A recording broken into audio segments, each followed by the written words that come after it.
Halo pemirsa, apa kabar portofolio Anda di sepanjang perdagangan hari ini? Di penutupan sesi kedua akhirnya indeks harga saham gabungan ditutup di zona merah setelah mengalami pergerakan dengan volatilitas yang cukup tinggi di sepanjang perdagangan hari ini. Karena di hari ini tadi pemirsa, indeks harga saham gabungan sempat cukup dominan bergerak di zona hijau setelah mengalami koreksi dalam di pembukaan sesi pertama pada pagi tadi.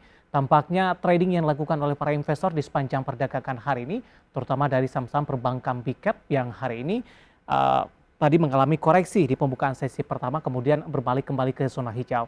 Penguatan juga ditopang oleh saham-saham di sektor energi. Kinerja mereka di semester pertama di 2022 yang mengalami kenaikan cukup signifikan, tampaknya menopang pergerakan saham-saham yang ada di sektor ini. Dan bagaimana review di sepanjang perdagangan hari ini, proyeksi untuk perdagangan esok hari, jelang libur akhir pekan, jangka berkata pun untuk jangka panjang, dan kembali bersama saya David San Oval dan inilah IDX Second Closing selengkapnya untuk Anda.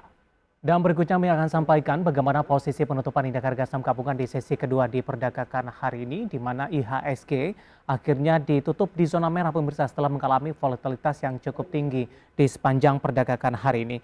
Dibuka di sesi pertama pada pagi tadi, indeks harga saham gabungan langsung berada di zona merah di 7.166,428.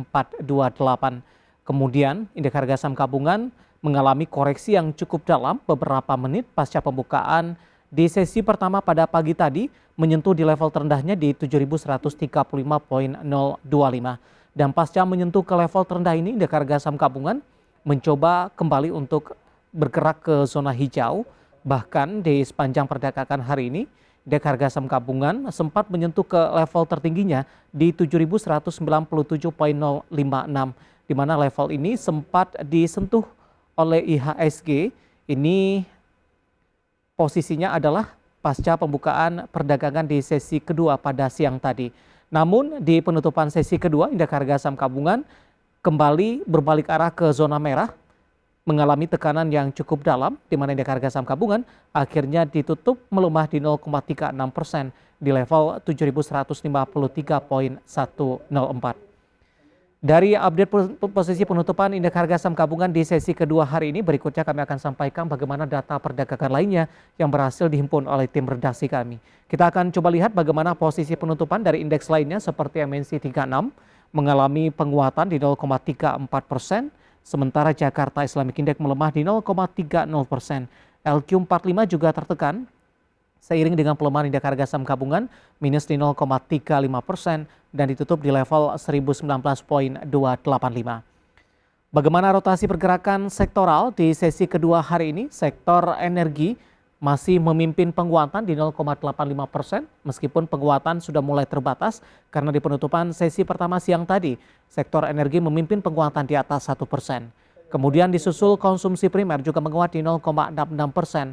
Teknologi masih mengalami tekanan yang cukup dalam di 1,45% dan barang baku juga melemah di 1,32%. Kita akan coba lihat bagaimana posisi saham-saham yang mengalami penguatan signifikan dan penopang indeks harga saham gabungan sehingga tekanan yang terjadi tidak terlalu dalam.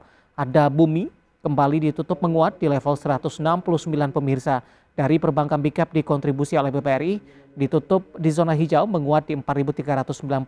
Adaro dari pertambangan lainnya di 3.700 dan dari infrastruktur telekomunikasi ada Telkom ditutup di zona hijau di 4.580. Sementara posisi saham-saham yang justru mengalami tekanan yang cukup dalam dan menjadi pemberat bagi indeks harga saham gabungan dari perbankan big cap ada BBCA melemah di 8.150, Pegas juga tertekan di 1.805, Goto kembali melemah dan sudah meninggalkan level 300-an ditutup di 290. AMRT hari ini juga tertekan dan ditutup di level 2080. Dari update pasar domestik kita akan coba lihat bagaimana data terakhir dari Bursa Asia yang berhasil dihimpun oleh tim redaksi kami sampai sore hari ini waktu Indonesia Barat. Di mana Nikkei melemah di 1,53%, SIA menguat di 0,04%, Kospi melemah cukup dalam di 2,28%, sementara Hang Seng juga melemah di 1,69% di 19.616,56.